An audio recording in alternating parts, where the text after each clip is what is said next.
Welcome everyone. I am so excited to meet all of you here. So welcome to the School Leadership Summit, School Leadership Matter Summits Day 3. We are really, really excited to have all of you here.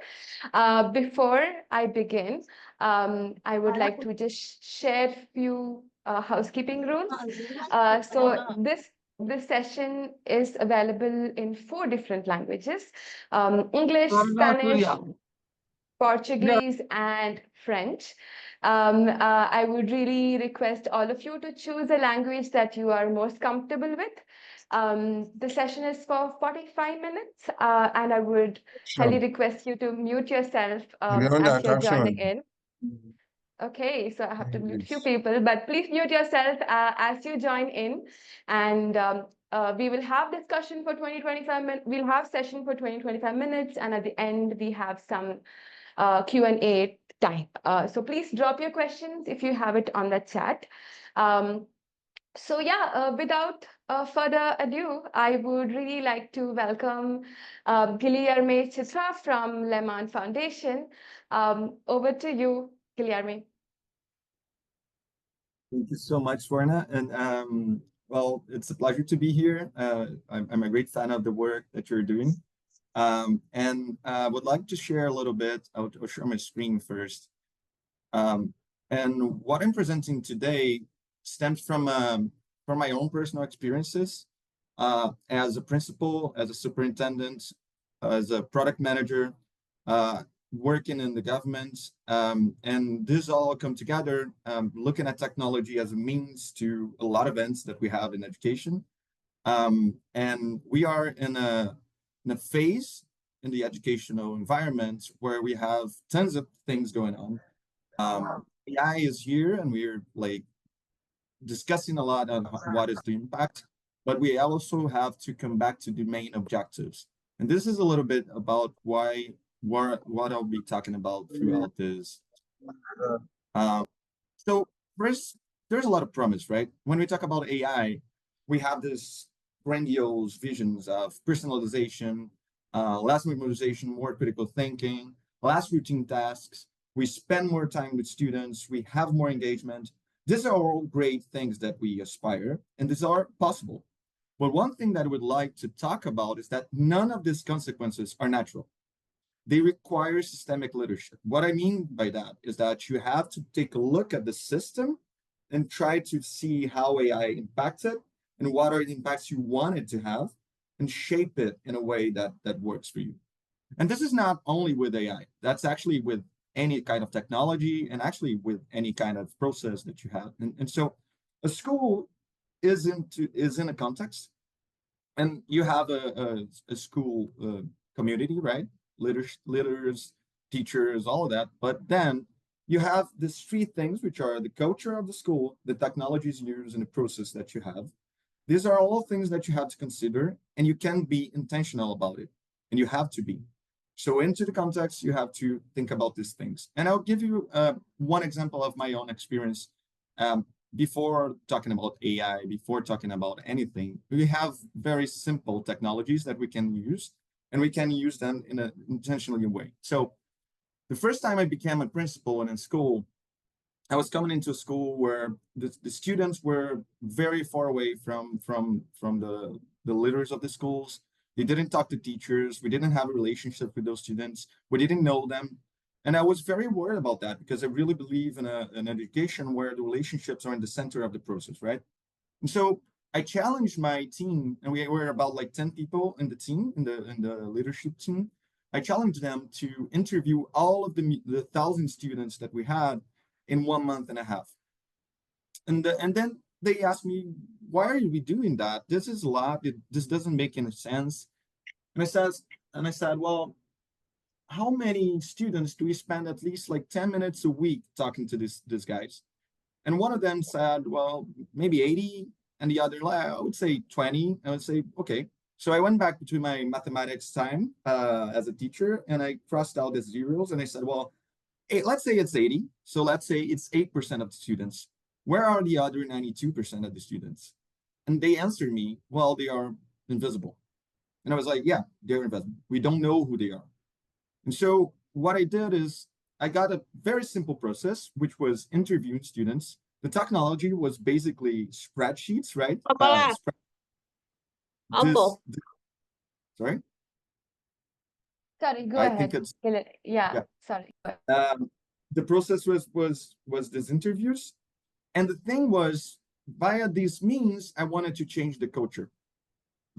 And that's what we did. We first we started noticing a few patterns. One of the things we noticed is that students, when they were in the third grade, they stopped liking mathematics. The reason for that being in that this is when you start to like have a more abstract concept of mathematics. And we didn't do that well enough. And so we went back to the drawing board and said, how can we make mathematics be a more reasonable thing to acknowledge and to learn? The other thing, we started like adding these little stories of students that were really, really important. When I say little is one student, but for this student, it's really important. One thing that we asked was, what is your dream for this year? And a lot of students were like, I want to go to Disneyland, or I want to go, like, I wanted to pass school or something like that. One of the students was like, I want to survive. And I was very shocked by that. What does that mean? And so we asked the parents. He was asking for help, basically. And we could actually understand how Pedro needed help in that moment, and we could actually make him thrive at the end of the year. And so with that, what I'm trying to get at is that you don't have to have really amazing technology to do this sort of things. You have to have the technology, the processes, and the intentionality of the culture to actually make an environment that works for the kids. That's it. That's a basic thing. But with that, the biggest prize in my career was getting to the end of this year, of this years that I was in the school, and the students got around, the parents got around, and when I was leaving, they did this party. They actually went to my mother. They got like pictures of my life. They like this.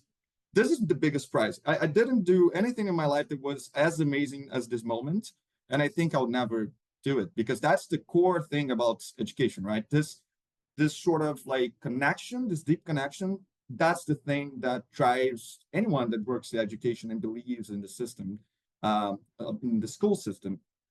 And so I thought, well, that's nice. I'm here, I'm sitting in the school, I'm doing this kind of stuff, but what could I do with more and more resources?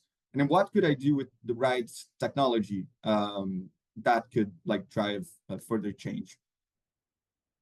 AI brings a major shift, right? What I'm saying is, okay, this is nice and you're intentional about it, but then comes the technology that shifts a lot of things. And this technology is actually impacting a lot of culture, a lot of processes. This is exogenous to schools. We don't control that, but this is not inevitable. And this is what I want to get at. You have to be intentional about it, and you have to find a new balance. When AI comes, we have to ask ourselves a lot of questions. Some of these questions are, is it possible to actually maintain assessments and homeworks in the same way if the students can only like go and use a tool and have the questions in 15 seconds? That happens already. Go with AI. If anyone knows it, you don't have to do homework. Do we keep teaching the same things? Do we change? And what do we do in a world where we have, for instance, AI companions? People are changing the way we relate to one another. People are putting technology that can actually emulate relationships in a frictionless way. I can bend something to be the way I want it. And relationships between humans have frictions. But with a tool that I say, well, I want you to be like this and that, you don't. So that changes a lot. And so this technology is actually changing the context. We have to adapt ourselves. Thing is, AI is happening. It can happen to us. It has to happen with us. And that means that we have to shape the way it actually goes into the school systems. So what do we do? The first thing that I would like to talk about is you have to remember the objective. The objective is not changing. We have to embrace it. The change is happening, but not the objective itself, education. You have to kill the hype. the hype is going on. Like it's there. It's nice. It's everybody's doing that. It's useful sometimes. It's useful because you can get money for a nice project and all that. But when you look at it, um, what you really want to do, it's there. And so Charles Fidel, for instance, I'm not going through all of the things that he's saying. It's a very nice article I can send afterwards. But what it's a book. It's Education for the Age of AI. He comes back to the same changes that he proposed in 2015 with the 21st century competencies. And he said, well, with AI, some things are changing in the way that we can use AI to help us to develop creativity, critical thinking, communication. But the overall objective remains wisdom. And this is, in his vision, is the responsible students that can actually reapply the knowledge in a way that adds value to society, right? That's the thing. It doesn't change. The objective doesn't change. The other thing that you have to do is like actually look at the system and understand what's in your power to influence to have the right resources for this change. And the example I gave you, I didn't have a lot of resources, so I did what I felt was in my power.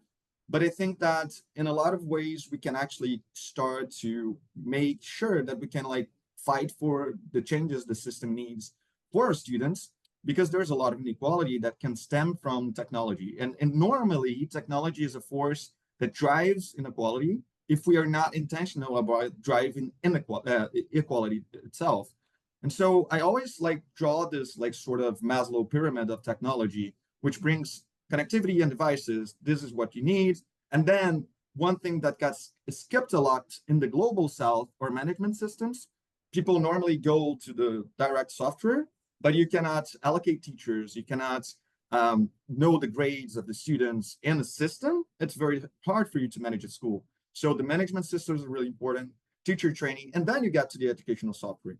But that has to come with a portfolio approach. A lot of times I say that in the public educational system in Brazil, at least, we have what I call the paradox of bathrooms, which is like, we cannot go move forward if the bathrooms in all the schools are not working. And I say, well, that's not the best approach to do that. Like you should, of course, think about basic infrastructure.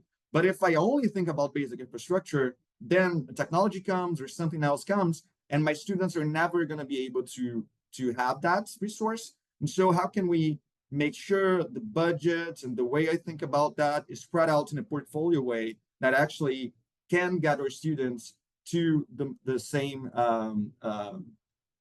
path that other students can get to. Then one thing that is very necessary as a leader is to guarantee that teachers can experiment. And experiment here is a very important word, because we're talking about nascent technology that is changing very, very fast. And psychological safety is paramount to do that. And so two very simple things, very simple in concept, not very simple to implement, are having the appropriate guidelines and having professional development. And guidelines, one thing which is important is creating that with the community. All of the best examples that we have right now, so for instance, New York is doing a great job at that, Australia is doing a great job at that, and I want to see that in Global South as well, are examples that bring together teachers, leaders, students, parents, and they discuss that and say, what does that mean for us in terms of security, in terms of the goals that we have as a community? And so this is really important because this makes sure that everybody's in it together. And the other thing is it stems from trust, but acknowledge the challenges. What I mean by that is that a lot of times we see AI and say, well, students don't want to study. They're going to do this, this, and that with AI. Teachers don't want to use technology. And so this distrust makes it very hard for you to actually do appropriately the type of experiment that we have to do as a community. So we have to trust people, and because people are actually trustworthy when you actually think about it. That's what I feel. But you also have to acknowledge the challenges. It is very, very hard for any person, it's not by the students, to actually go and do their homework properly if it is so easy to actually just take a picture and the homework is ready. You have to acknowledge that. It's not about the students, it's about human beings. That's the way we function. And so when we acknowledge these things, we can drive the guidelines to a place that makes sense. In terms of professional development, the ones that I see that are most interesting are the ones that at first they acknowledge the fears. So teachers have fears of being substituted. Students have fears of, for instance, deep fakes or stuff like that. So acknowledge that, build on the possibilities with the teachers. It's very important for the teachers to actually understand what they would like to see with AI. Not you don't come and say, well, AI is good for you, and that's it. It's like, what do you feel is good? Like, what do you want to see AI do? And then you make the vision tangible. And then you build on what is the type of school we can have if we have the tools, which is basically what I tried to do with the example I set, which is I want a school where people talk to one another. And that was as simple as it could get. So with AI is pretty much the same. Like it's a tool. You can use that to make the vision tangible. It's very important to give the community time to adapt. A lot of times we just go and say, well, okay, so AI, everybody has to experiment. People are different. And you can look at the innovation literature, and this is a very common framework, which is a framework that talks about normally in organizations, you have these innovators, the early adopters, and then it's very hard for you to cross the chasm to get to the rest of the people, right? And schools is pretty much the same. You're going to have some teachers that really embrace it and that really want to do it. Use that. Get these guys together with you. Change the things together and show it works. And then you can make sure people adapt in their own time. It will happen if you give them time. It's not about like just getting a solution, putting out there and saying, well, this is what works. It's a community. You have to involve people and give them time to adapt. And a good rule of thumb that I have is what is human for humans? What is inhuman for machines? And this for me is very important. Like a lot of times we try to simply substitute people because that's it, but we're not thinking about where do I want to do it?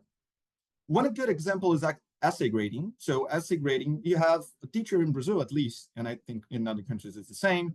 It's going to have an average of 300 students. So let's say you want every student to write an essay every 2 weeks. That's a lot of essays you have to do. And you're expecting this guy to like do grammar, to do coherence, to shape it in a way that passes the grades and like the NA, which is our national exam. It doesn't make any sense to do that. It's not feasible. And that's very stressful for teachers. But you can use AI, and it's already being used in a way that lowers these barriers, but helps the teacher to have the right ways to actually help the students. They have the right data. They can actually understand what are the main things that students don't understand and are writing in a way that's not good for them. They can shape their grade, the way they teach. This helps them. They don't have to grade every single essay, but some things to keep in mind. One thing is, it may be a good exercise to, from time to time, to correct essays. It's important. Like it makes you think about it, and for the teacher it's important, but it doesn't have to be as much as we do it nowadays. So this equilibrium is a new equilibrium that we might want to face. The second thing is not all AI is good AI. There's a lot of bad AI out there. So be sure that you understand if that works. And it's not simple. There's ways to do that. And essay grading and a lot of different things are changing very fast. And so you have to constantly update. So keeping updated is a thing. With this in mind, when I talk about human and inhuman aspects of technology, what I'm saying is humans have a lot of vocations and machines have other vocations. So an algorithm is really, really good at understanding between quotes, but processing a lot of data and giving you some answer. And humans are very good at, with few data points, having what we call sometimes intuition, but it's basically a way for you to actually understand things very fast and make decisions. And these two together are really, really good. If you use that in a improper way, you're going to have problems. But if you use that and that helps you to actually understand students, and we actually built systems for that. When I was a product manager, what we did is how can I give a principal a way to read the student in 2 minutes with very good UX experiences, in a way that's feasible for them to really have a relationship. And this relationship is paramount to education, of course, as I said. So these are to be augmented, not substituted.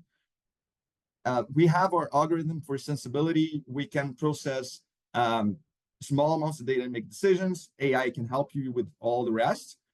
The students can use the tools, and this data with the right security measures can be of help also to leaders in schools to make sure this data is being used in the proper way inside environments where we want to have relationships that are important for the students to develop. And the last thing I want to talk about is that the way that we can make schools more human environments, and we are talking about that a lot, but that's not a natural path at all. So schools are networks, and students have relationships. And more like these relationships are more and more important with AI. It's not less important, they are more important, because this is what makes us capable of actually getting to the point where we want to our objective. And this is one thing that really differentiates us from AI. And I hope we continue to do that. And so to be able to do that, we actually have to change the incentives in schools. And this is very hard. The incentives are normally done in a way that you're just assessing competencies and this sort of thing, which are very important. But one thing that we don't assess is the quantity of relationships with student schools, the quality of these links, the structure of students' networks, and how they can mobilize networks. So at some point, students are going to have their own lives. We are all, as leaders, are doing this. I'm not saying everyone should be a leader, but I'm saying everyone can be a leader, and that's very important for you to actually be able to mobilize. And we are more and more social beings. And so I got this from Julie Freeland Fisher that talks about all these sort of metrics that you can have in a way that AI can actually help us to be more humane in our systems and not less. And so the last thing I want to say is, let's abolish this word inevitable. It's not inevitable. AI will not, like, when we put that as a word that you use, the thing we're doing is, I cannot do anything about that, just let it be. But like, we can use the tools to make the schools work for us. And so let's be more intentional instead of talking about inevitability. That's it. I would love to talk to you guys and hear your thoughts on that.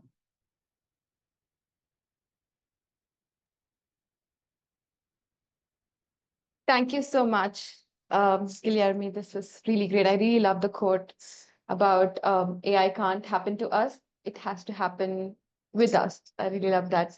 Okay, opening up the From floor. someone, but I don't. Sorry? I probably stole that from someone, but I don't remember who. So No worries. Anything motivational is worth stealing, so that's perfectly fine. I'm going to open up the floor for some questions. And if you guys have some thoughts or questions, please drop it on the chat. There is one already from Camila. Thanks, Camila. So I'm going to read out the question, and if you can take that, Guilherme, that would be great.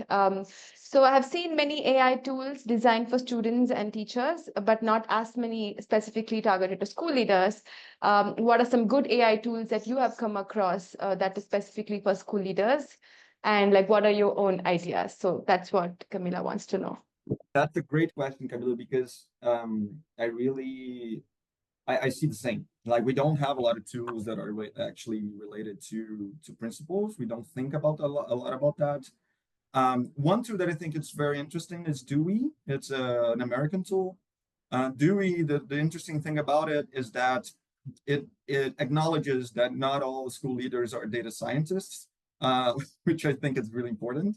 A lot of times we have this dashboards really complicated with tons of data, but like in the environment of in a school, I had to like look at spreadsheets at 1 a.m. because that's what I did, because that's not a feasible way to run a school in the long term. And no, I wouldn't be able to do that with kids. I was very young when I did that. So Dewey, what it does is like leveraging the power of Gen AI to actually get data and show the data in a way that you can just go and ask questions. And I can say, well, which students are below average grade in mathematics? And it just like builds the data sets, and you don't have to like go, you can go looking for data, but you don't have to do it. One thing that's really important to understand though, is that this kind of tools can exist in US because you do have an infrastructure for that. And when I talk about infrastructure, I'm talking about two layers. One layer is the student information systems, or the school management systems, at least. The other layer is Clever, which is a private company, but that's the way they build it in the US, which actually gets data for all of the ed techs and the student information system. So you can gather data and put that in a way that actually can be shown. In the global south, it's way tougher to do that because we don't have those data sets that are integrated. So that's why I'm very interested, for instance, in India's approach to DPI in the school environments, for instance. I'm thinking about that in Brazil for sure. But like when you are a school leader yourself, we have very few tools to use. I'm provoking a lot of the ed techs to adopt the same things that Dewey does, so we can have that. And so one of the things I think it's very important for us is to have tools that at least take into account the reality of being a school leader, which is you have 2 minutes to talk to a student. And so you don't have 2 hours to go through dashboards and like just go and say, well, now I understand you, Pedro, let's have a discussion. So one thing that I believe is that. The other thing, when we look at this is something that actually I saw in San Francisco, for instance. I went there to look at the district, and they were like, "Oh, AI is going to make school leaders great, and we can do it." And then they showed me the amount of things that were in the plate of the school principal, and I was like, "Okay, so how can you actually do something?" It's not about like just going and saying, "Well, now that I have AI, I don't do this. What do I do at the time?" You're probably, if you don't change the system, you're going to do the same. So one thing that I really believe, Camila, is like we as school leaders have to be very intentional to break and say, well, my objective is to have more time with my students, for instance, which was what I was thinking.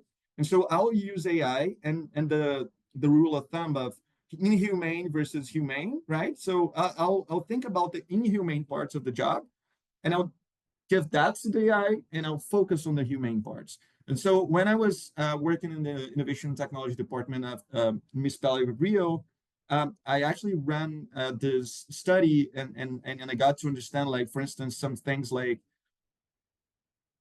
showing how much you spent in things were very important and took a lot of time for the principals. And they spent so much time in bureaucracy that they couldn't do the other things. These are the things that just have to go out the door. Like that AI can do that. I don't matter. I don't care. It doesn't have to be AI. It's just a tool. These are the tools that I think are really useful.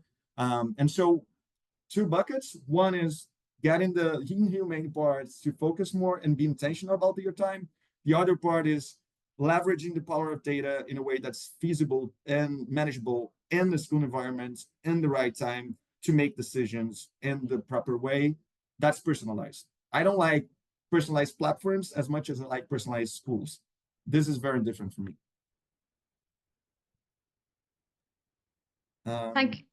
Thank you so much. I really like that inhumane and human distinction and how it can help us. Okay, so we have probably another question from Avni. I'm gonna read it aloud so everybody can hear. Given there are few tools for principals, can you think of an AI tool that are used for non-education specific purposes that would be particularly helpful for school leaders, like for productivity or coaching, etc., that's very specifically useful in Global South?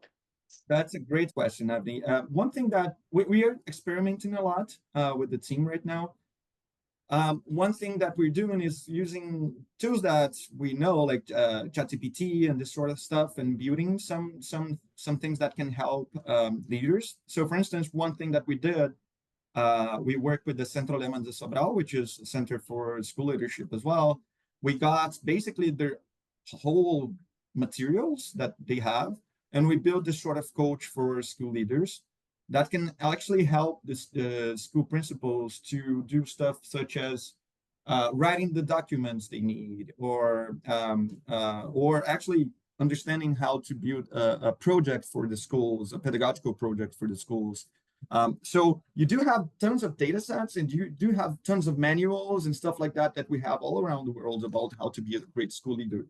The thing is, the way we manage data and the way you manage these documents is like you have to go into a folder and you have to read the whole thing. And sometimes, again, you just don't have the time. So, of course, I'm not saying don't read the thing. I'm just saying that you can read the thing and then you can reread it in a way that's feasible for your own job. And that's what we're thinking about. It's like, how can we actually deliver the documents you need in the time that you need? And generative AI is very good for that if you do it properly. It can be very bad if you don't. But so one thing that I'm saying is, so ChatGPT, you have the personalized GPTs.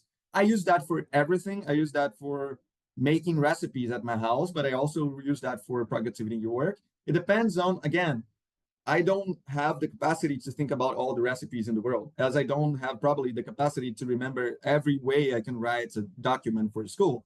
But I have a good font of data to do that. I can put that up and I can use that to help me. Another thing, one very good tool that I'm using for everyday knowledge and remembering things is Notebook LM. I don't know if you know it. It's a free tool. It's safe. It's like it's as safe as Google Drive. So if you believe Google Drive is safe, it's safe. And you can just get a document that you have. For instance, you wrote your transcripts for this specific meeting. You can just throw it there, and you can use that as a database to actually understand stuff and see, well, I remember Guilherme told me that thing which was nice. What was that? And you can actually ask that, and it goes and it shows you the specific parts where it was written. And so using this sort of tools, it actually helps you a lot to do something that I believe is very important in the school of principal, which is making decisions in a very weird environment, which is an environment with a lot of people having relationships. When you have a lot of people having relationships, you're going to have tough choices. And you cannot give those decisions to AI, but it actually can help you a lot. So for instance, I'm having issues with bullying. I can read a lot of things about bullying. I can upload that into a databases. And I say, well, this is my notebook for bullying and for how to work with that. And I can go and say, well, I'm having this issue with one student. Let me just ask, and I just write down the problem, and it will bring me some data and some things that I have already read. I'm not saying don't read it. I'm saying you have already read, you understand it, but now you can apply that quicker because you have an assistant that helps you with managing knowledge. And so you can move the knowledge. This for me is very, very useful. And again, I'm talking about knowledge, but you could do that with ChatGPT with GPTs for like very specific productivity issues if you have the right databases and stuff like that.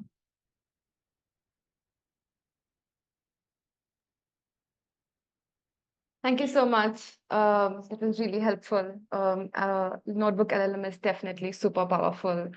Like that helps you like really put together your notes. Okay, so we have probably less than 10 minutes. So I would really encourage if any of you have more questions, you can put it on the chat, or if you can come off mute and ask, that's also perfectly okay. So I'm going to hold the space for probably a minute. So if any of you have questions, please do ask.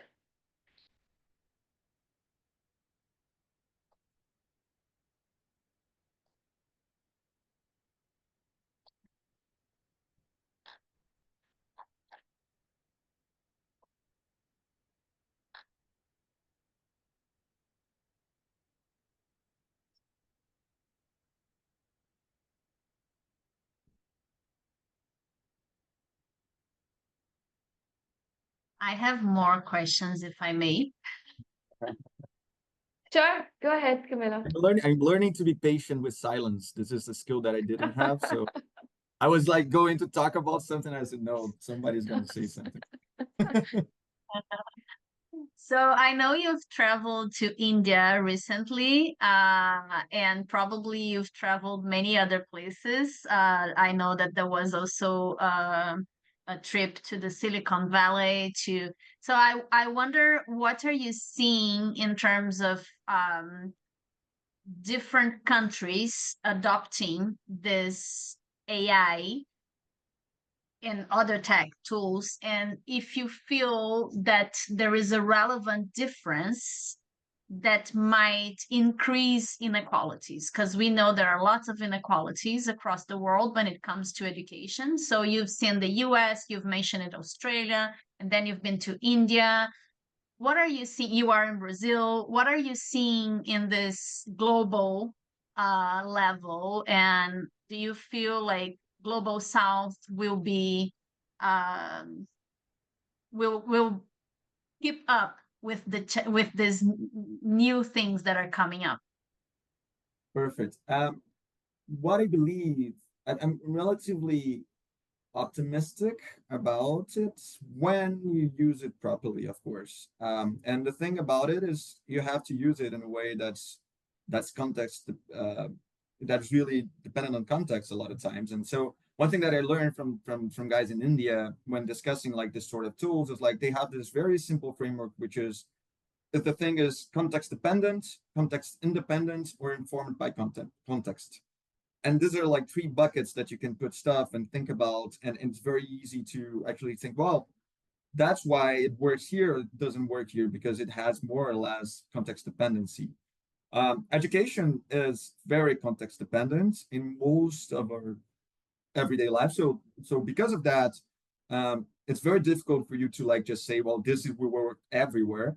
But I've been seeing like a lot of interesting stuff when it applies to the right context. So let me give you some examples. Um, the reason for me to actually go to Silicon Valley is actually to understand the culture that was shaping the technologies, because it's very important to understand it's not only about the technology itself, but the way you think about that. And if you think about who is shaping the technology, you're going to understand where is it going, right? The thing about the US is that, and it's I'm being very generic here. It's not about the US, but like the talks that I had in the US, specifically in Silicon Valley, were really related to how to further productivity. And productivity, and that's what was really a discussion that I had with the developer of AI systems in OpenAI. So it was like, you have this desire, you're in point A, and you want to get to point Z. You want to just get the steps between and just do that. That's productivity for you right there. That's the vision. It's like desire to get to the product, to the end.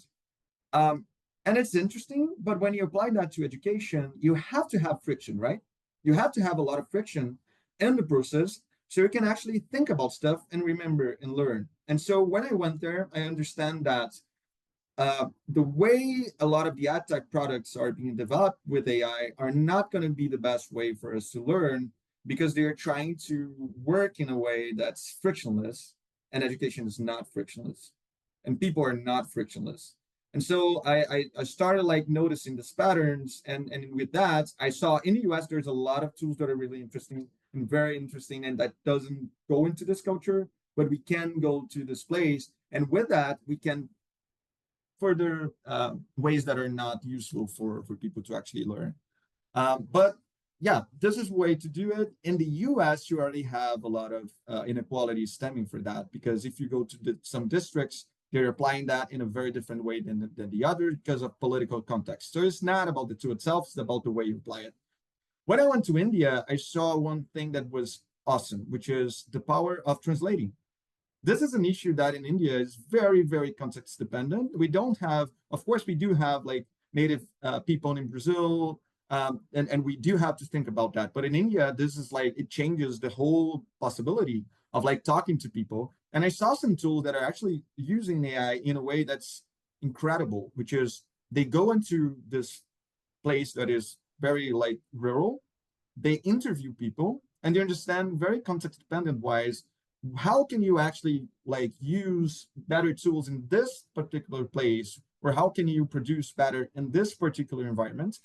And this is knowledge from that land, and they both work making sure it's easier for you to access the knowledge, but also translate that. And this is impossible with AI, without AI. And with that, they can actually leverage knowledge in a very, very useful way for their specific context. So it actually depends a lot on how I use that in the specific context. But we have to remember that India was preparing for that for quite a while. They had a lot of people in like it's few people, but a lot if you think about the way like in absolute numbers. And you have a lot of investment in GPUs and this kind of stuff that make sure that they can actually apply that very fast and deploy it. So when I talk about that, what I'm saying is it depends on the way that the country is preparing itself for this kind of technology decisions. And it can help or it cannot. But, and then when you go to the layer of education, you have to understand the problems that you have in this specific environment. And then you have to apply it to this specific problem that you have in this specific environment. And so this is why I'm very much focused in Brazil in talking about a way for us to have school management systems, which is a major issue. But if we can solve that, then you can apply AI in a way that furthers equality, because we can understand the students' trajectories and make it better. But it's very context dependent on Brazil as well, the way we can do that. So I don't know if I answered, but like it's Estonia is another story, so it's a lot of stories.